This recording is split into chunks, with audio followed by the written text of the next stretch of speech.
Hi, so here I am with Preethi Nair of Kiss the Frog. And Preethi, thanks for joining me today.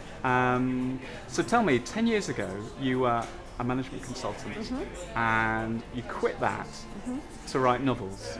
So what was the kind of defining moment? What was the catalyst for you suddenly deciding that you weren't going to be being a management consultant anymore? I just saw my life in the next 10 years, which was tube journeys, long commutes, 8-9 hour days, and I thought there's more to my life than this. And I think deep down I always wanted to be a novelist. So I thought if I don't take the leap of faith now, then I'll never do it. So I just walked into work one day and handed in my resignation. Wow.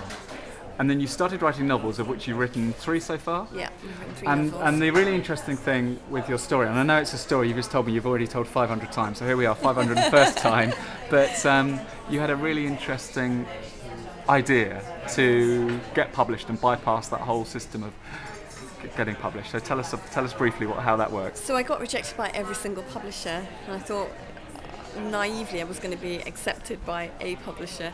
So I took the deposit I was saving for my flat and I put it into self-publishing, and found out everything I could about self-publishing, and then found out everything I could about publicity and PR, and then set up my own PR company, hyped the novel under an alias and got it into the book charts. I mean, it took me 2 years to do, but got it into the book charts and then sold it to HarperCollins as part of a 3-book deal. That's fantastic. And what was the alias? Who was the alias? Prue Menon. Now, did you find that difficult? Did you have a bit of an identity crisis? Like, who am I now? So presumably you had. Did you have like 2? You had more than. You had 2 email addresses. Yeah, and you had 2 different email phone numbers. addresses, 2 fax machines, because fax was high tech at the time, and 2 telephones with different ringers.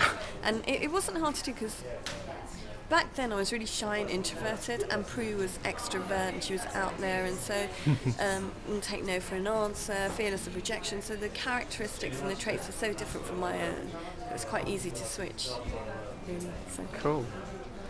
And then you set up Kiss the Frog, which is helps businesses embrace kind of disciplines of storytelling to change their culture and to deal with kind of issues internally. How do you find the kind of value of what you're doing there when you're going into organisations? I think storytelling and being a good storyteller is key to any business. So if you're a leader, you have to know how to inspire, to innovate, to create, and for me, storytelling is at the heart of that. It's like, what is our story as a company, as an individual? How am I going to inspire my team?